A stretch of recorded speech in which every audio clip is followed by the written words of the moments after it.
Today we will be discussing yung activity niyo the previous week, no? Yung example number 2, yung Newton-Raphson method pa rin. We will answer this problem today and as well as mag-additional ako problem, example number 3 tayo. Then, pag meron pa tayong time, we will answer yung problem set 1 ninyo na binigay ko the previous week din. So, we'll be answering these 3 problems. Kasi matatapos na natin yung Newton-Raphson method and by today and tomorrow, we will be answering yung mga review problems. By the way, on Wednesday, yung lahat ng mga hindi nakapag-exam, the previous exams, so yan yung magiging schedule natin for your special exams. Okay? Kuha ba class? So Yes, sir. I will just be sending the list of names ng hindi nakapag special exam or hindi nakapag-exam the previous major exams. So by Wednesday we will be having our special exam. Okay? Sige, let's start na. Okay, example problem number 2, we have here find a root of the equation e raised to the power of x minus 5x with initial guess equivalent sa 2 using Newton-Raphson method up to 4th iterations. So, recall natin yung equation or yung formula natin for Newton-Raphson method. Ano yun ulit, class? We have x sub n plus 1 equivalent yan sa x sub n minus f F of of x x all over over f prime of x sub n. Tama ba? Yan yung equation natin, no? Wherein, based on our given here, we have here our f of x equivalent yan sa e raised to the power of x minus 5x. So, ang gagawin natin, kukunin muna natin yung first derivative nito and that is equivalent sa e raised to the power of x minus 5.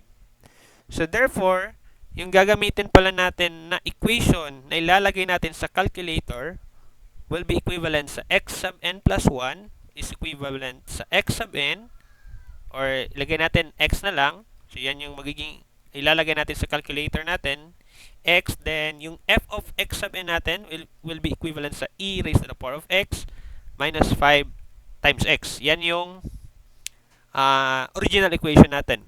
And then, the first derivative, we have here e raised to the power of x minus 5.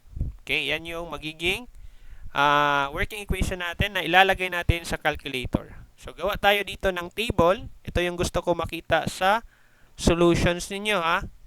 So, meron tayong iterations na column. Okay, yan. Then, we have here x sub n na column.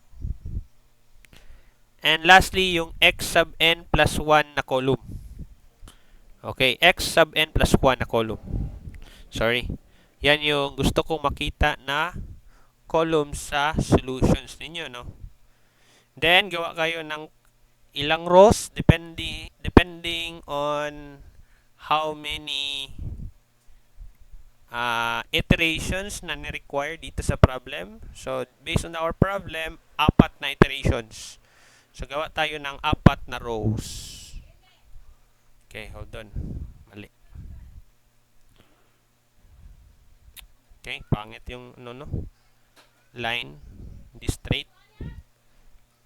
Okay, yan. So, therefore, we have here your first iteration, the second iteration, the third iteration, and the fourth iteration.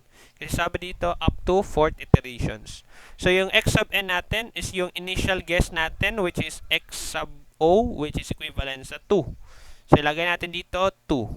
So, kuha tayo ng calculator. And then, isulat natin to sa calculator, alpha x minus alpha e raised to the power of x, no? Minus 5x all over e raised to the power of x. Then, minus 5. And then, okay, calc tayo. Yung mauuna na value is yung initial guess natin, which is 2. So, ang sagot yan, up to 6 decimal places tayo, class, ha? That is 3.09. Okay, 28767 or 77 na yan. Then, itong value na to, yan din yung gagamitin na value natin for the next iteration. Okay, ito yung magiging value natin dito. So, makukuha natin na x sub n plus 1. Balik tayo ulit dito. Calc tayo ulit. Then, yung value na gagamitin natin, hindi na 2, but 3.092877. Ang sagot dito is 2.2.7069697, or that is 70 na. Okay.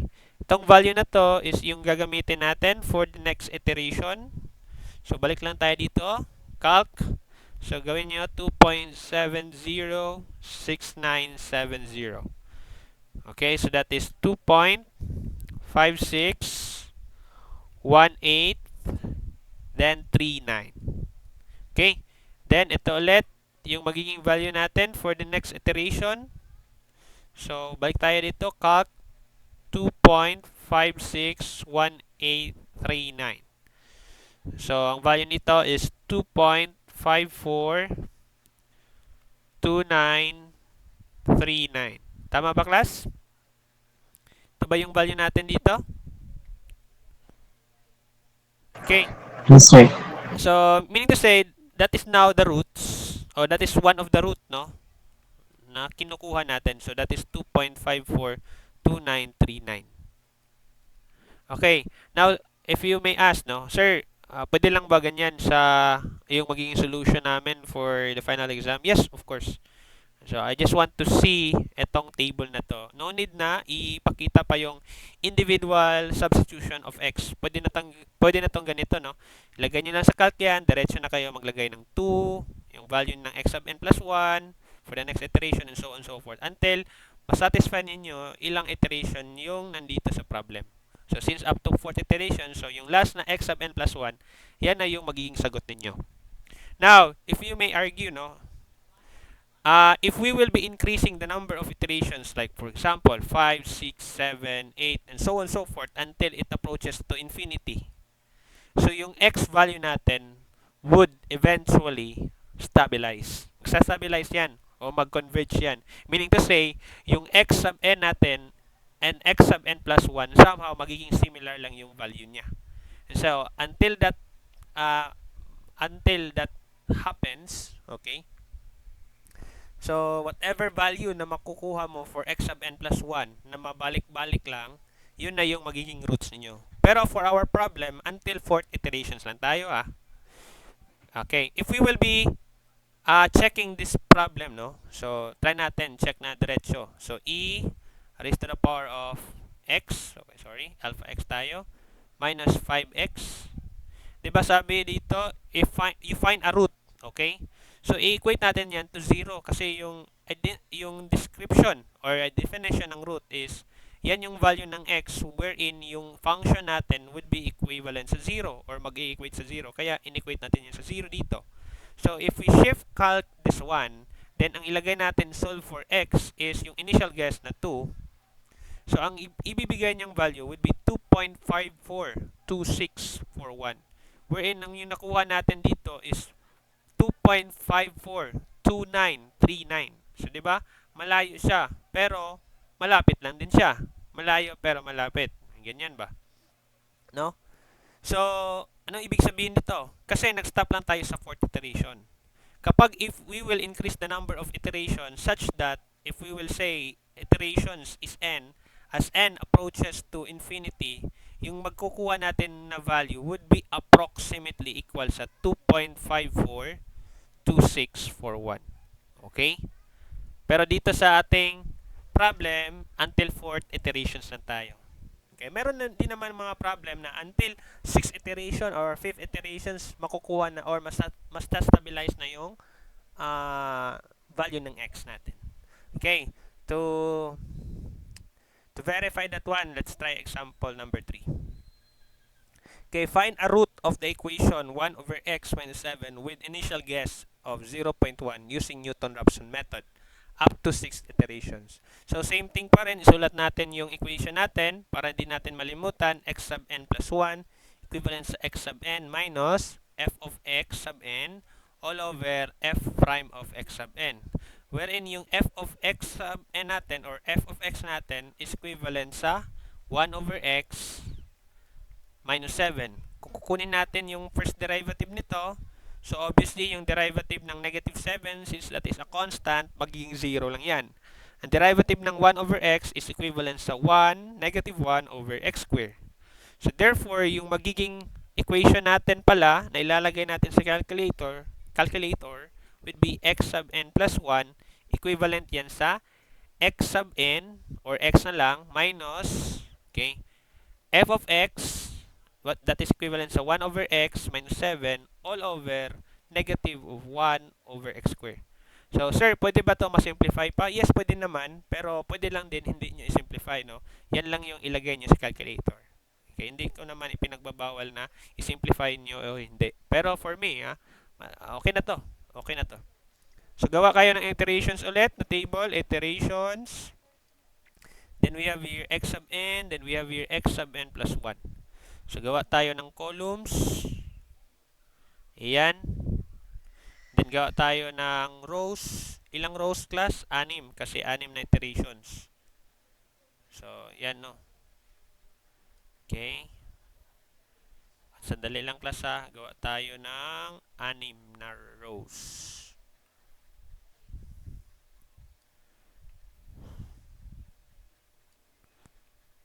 Okay. Okay na to. So, lagay lang natin sa center x sub n plus 1. Okay?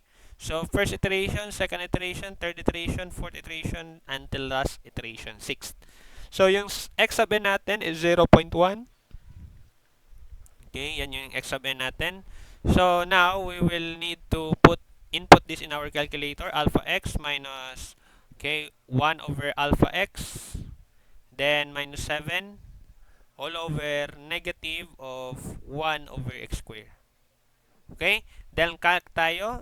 Gagamitin natin value first is 0.1. So makukuha natin value is 0.13. So that is for x sub n. So yun yung gagamitin natin dito. So balik tayo dito ulit. Calc natin 0.13. Makukuha natin value is 0.1417. Then dito 0.1417. Gagamitin natin yan ulit dito sa ating equation 1417. Okay, magkukuha nating value is 0.14, okay, 1428, then that is 48. Okay, 48 na yan, kay 477. So ito yung magagamitin natin dito ulit.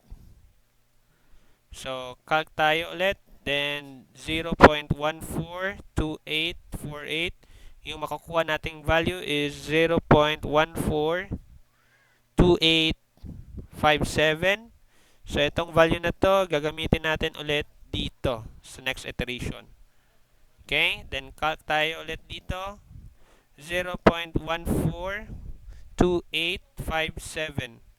So, magiging value natin is 142857. So, napansin nyo class, nabalik na yung 6 na decimal places.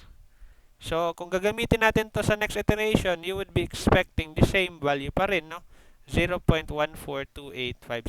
So, napansin nyo pa lang, dito pa lang sa fourth iteration, nag-stabilize na yung value ng x. So, therefore, yung x pala natin is 0.142857. Okay, yan na yung magiging root natin. Kung i-check natin yan dito, using our equation, 1 over x, okay, 1 over x minus 7. Then, equate natin yan sa 0 kasi yan yung definition ng root. Shift calc. Then, lagay natin yung initial guess 0.1.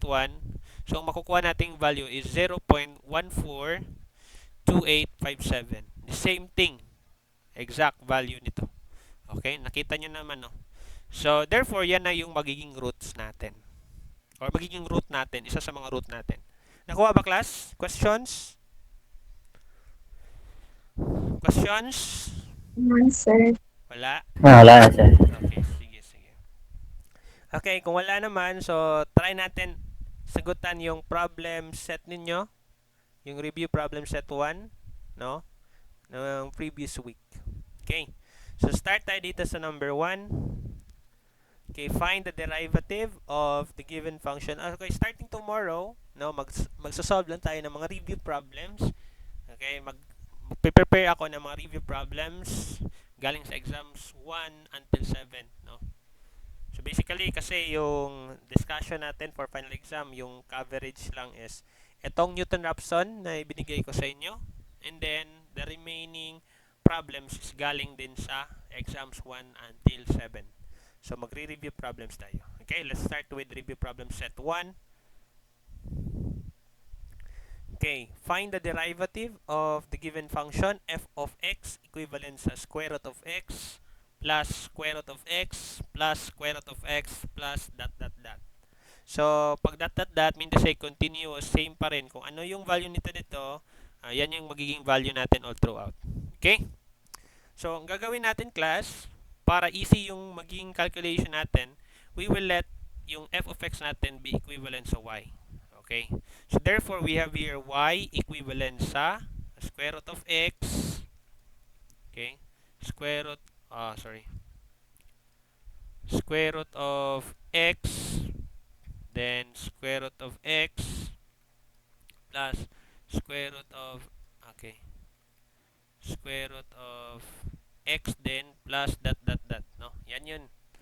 And then, sa napansin niyo yung y natin, okay, similar lang daw dito, no? So, therefore, kung kukunin natin to na part to, that's the same thing as this one. Therefore, we have here y equivalent sa square root of x plus y. Tama ba? Same thing lang yan, class, no?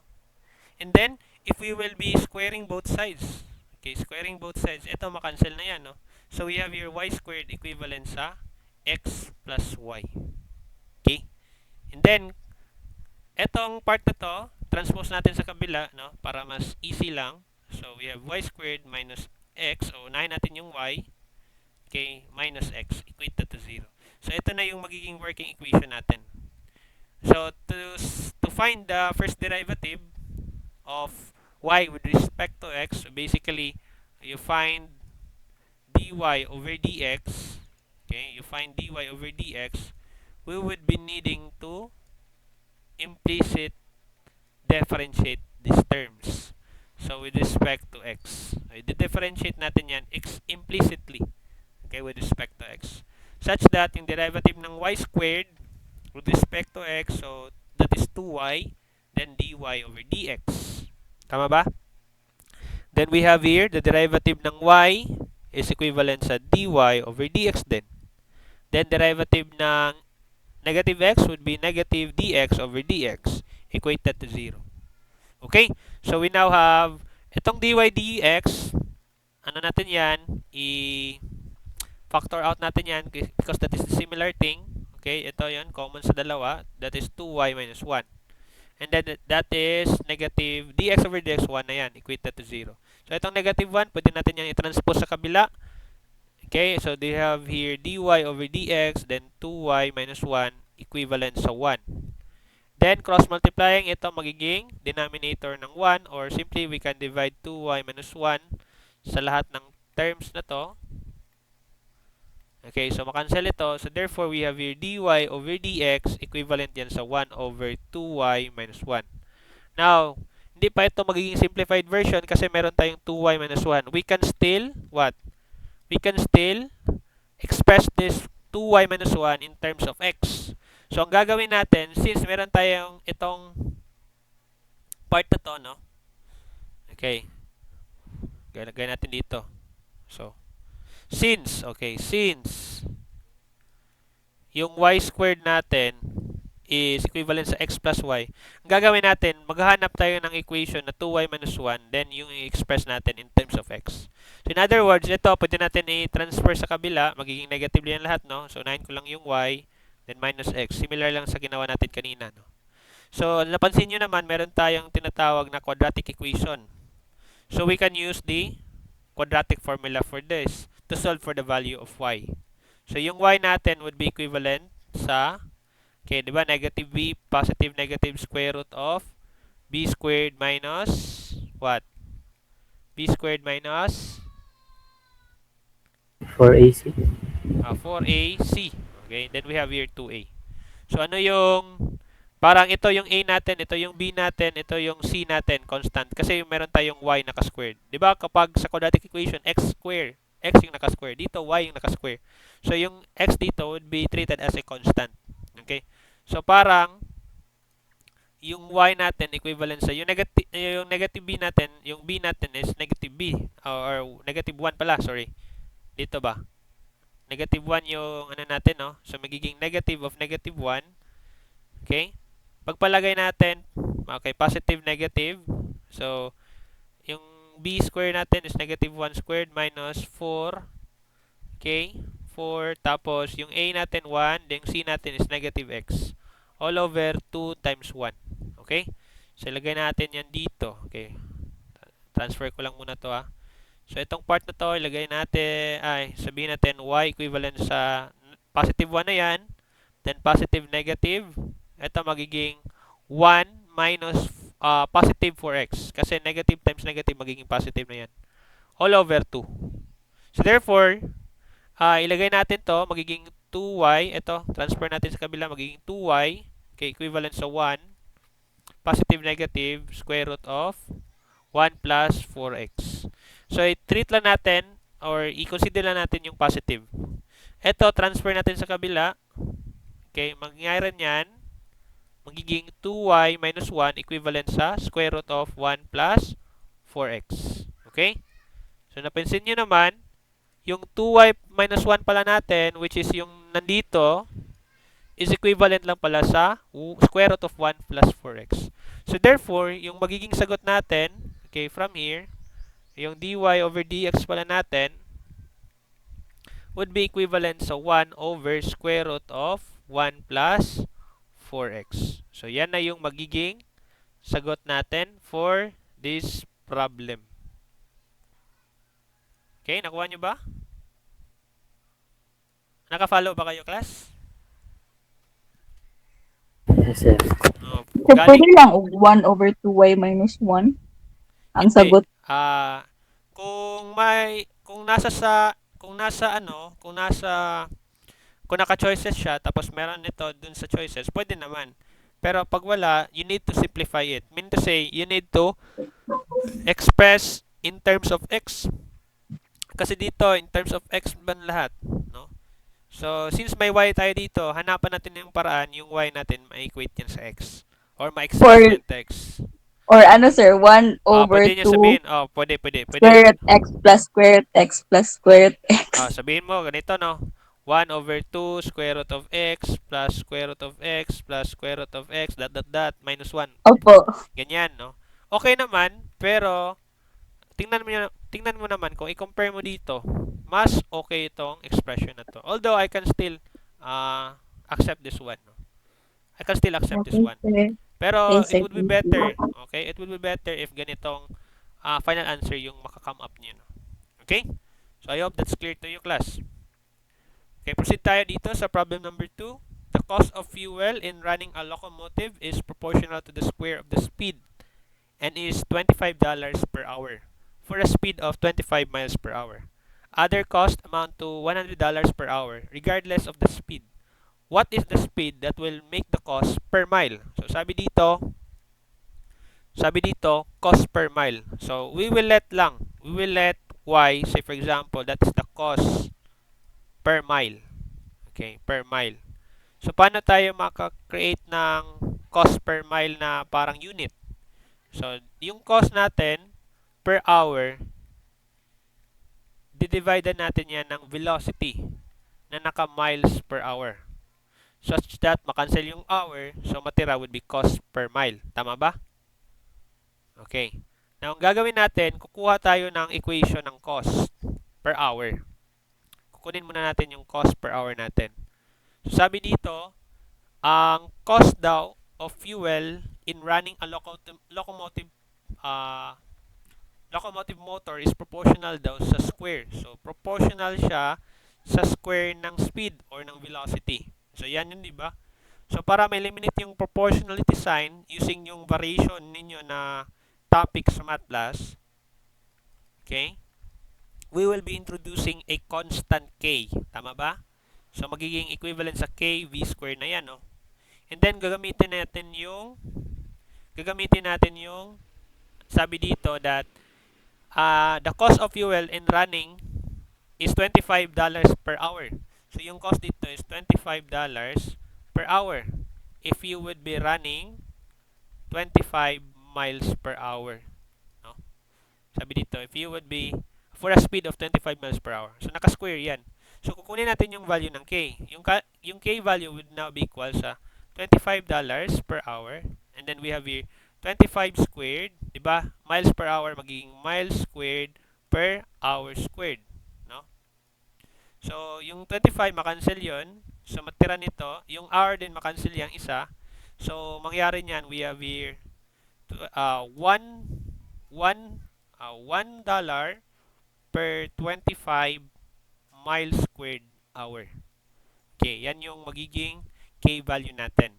So kung ilagay natin yan dito sa ating equation, magiging ito pala, lagay natin yan sa ating equation, we have here the cost per hour would be equivalent sa 1 over 25, okay? 1 over 25 V square. So yan yung value ng K natin. So paano ba natin makukuha yung cost per hour, 'di ba? Etong 1 over 25, yung unit niyan is dollars per what? Dollars per miles square hour. So itong velocity magiging miles square per hour square din yan kasi naka-square yan siya, no? Cancel yan. Then makancel yung isang hour. So matira niyan would be cost per hour or dollars per hour. Okay, yan yung value natin dito or unit dito. So pwede na ilagay natin 1 over 25 V squared. Basta yung unit ng 1 over 25 is ito, dollars per mile square hour. Okay? So yan yung cost per hour natin, pero hindi pa diyan, other cost amount to $100 per hour. So magdagdag daw tayo ng other cost dito. So hindi yan siya a function of velocity kasi regardless of the speed. So regardless of the speed, meron kang dagdag na $100 per hour. Parang sinasabi nating base pay yan or base rate. Okay? Now, what is the speed that will make the cost per mile, itong Y natin, the cost per mile, be a minimum? So nakuha natin dito is cost per hour. 'Di ba? Para makuha natin yung cost per mile, i-divide natin yan by miles per hour, which is the velocity. Okay, yung cost per hour would be divided by the velocity, which or the speed, which is the miles per hour. Meaning to say, we have here 1 over 25 v square. Lagay natin yan dito sa numerator. Plus 100 over velocity. So itong cost per hour per speed, yan yung y natin, 'di ba? Okay, y na yan. So ito magiging 1 over 25, yung v square divide v, magiging v na lang, plus 100 over v. So basically, ito na yung magiging working equation natin. Okay, we have here in equation of cost per mile, yung y natin, as a function of velocity. Now, ang gagawin natin, ito, copy ko lang to dito. So gagawin natin ngayon is, basically itong problem na to pala class is a maxima minima problem, tama ba? This is a maxima and minima problem. So 'di ba, to solve for maxima minima problem, we need to establish an equation, a single equation, no? Which is yung equation or yung variable na ating i-maximize or minimize, and then that is being expressed to another variable. So in here, yung y is atin yung i-minimize, and then that is expressed by speed. So ang speed yung kukunin natin na value dito. So wherein, if we will be deriving this one with respect to speed, so we have here dy over dv, and then i-equate natin yan sa 0 kasi i-minimize natin yan, no? So that is equivalent sa yung derivative ng 1 over 25v magiging 1 over 25 dv over dv. With dv over dv magiging 1 lang yan. Okay? And then plus itong 1 over v magiging negative 100 over v square. Tapos dv over dv pa rin. So that is equivalent lang sa 1. So therefore we have here 0 equivalent sa 1 over 25 k minus 100 over v square. Okay?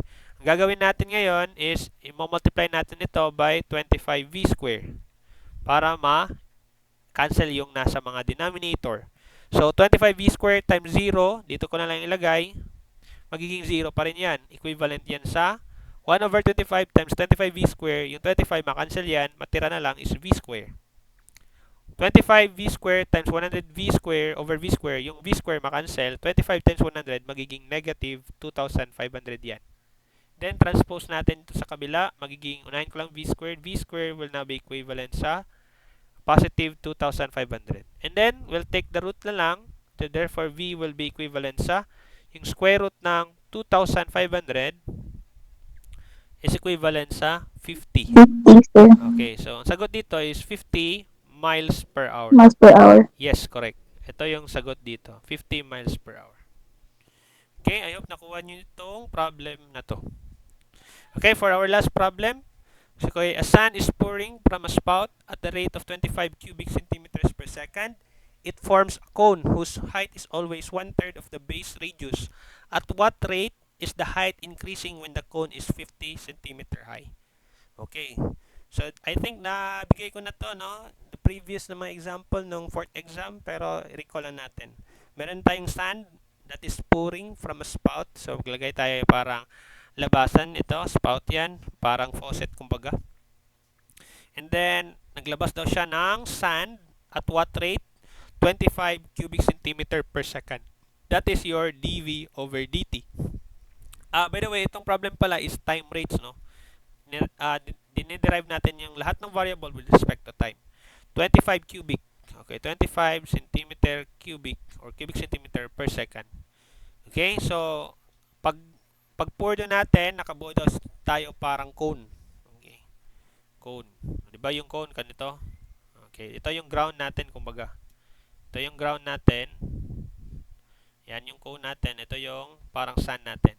Sabi dito, yung height daw ng cone na to na nabuo natin, itong height na to. Okay, lagay ko lang. Itong height na to, that is perpendicular, no? Is always the one-third of the base radius. So, yung height natin dito is one-third of the base radius. Sabi dito, is always one-third of the base radius. Kung sabihin natin, itong part na to is radius. So, ano yung volume ng cone na pala natin, class? Diba, that is one-third of the volume ng cylinder. Yung volume ng cylinder, pi r squared yan, times height. So, therefore, yung volume ng cone pala, one-third ng pi r squared height. So, we now have the volume is equivalent sa one-third pi r squared height. Okay? Actually, from here, pwede na natin yan tawag nito, i-take yung differential or derivative nito with respect to time. Pero ang sabi dito, ang question dito is, at what rate is the height increasing? So basically, that is dH over dt. So kukunin natin yung dH over dt when the height or when the cone height is 50 cm high. So the moment na yung height natin is 50 cm. Now, we cannot directly derive it kasi meron pa tayong another variable r.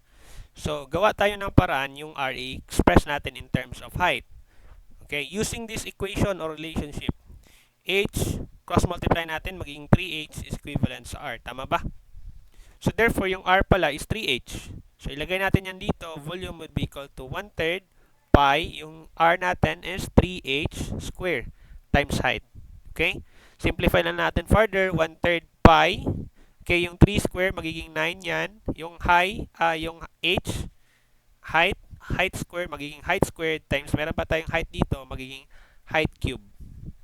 Okay, 9 over 3 magiging 3 pi na lang yan. Tapos height cube. Okay, now we now have in equation na isa lang yung variable. Okay, so therefore we can now proceed to deriving it with respect to time.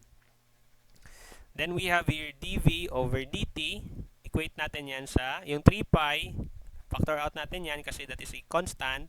Then yung derivative ng 3 height cube will be equivalent sa 3h square. Tama ba? 3h square. Tapos we have here dh over dt. Ito yung tanong class, tama ba? dh over dt. We now have the value of h which is 50 cm. Yung dv over dt natin, that is 25 cm cubic centimeter per second. Equivalent yan sa 3 times 3 magiging 9 pi. And then yung height natin will be 50 cm square. Okay? Okay, lagay natin 50 square tapos centimeter square. And then we have here dH over dt. So cancel yung centimeter square, matira lang would be centimeter tapos may second pa. So therefore, yung dH over dt natin is centimeter per second. Okay? Kuha lang tayo ng calculator. So we have here 25 all over 9 pi. And then that is to be multiplied by 50 square. Okay? That is equivalent sa shift ang lang tayo class. That is 0.000534. Lagay natin 0.0005, okay, 354 yata. 354. Okay, 354 and that is centimeter per second. So ito na yung magiging sagot natin for that specific problem.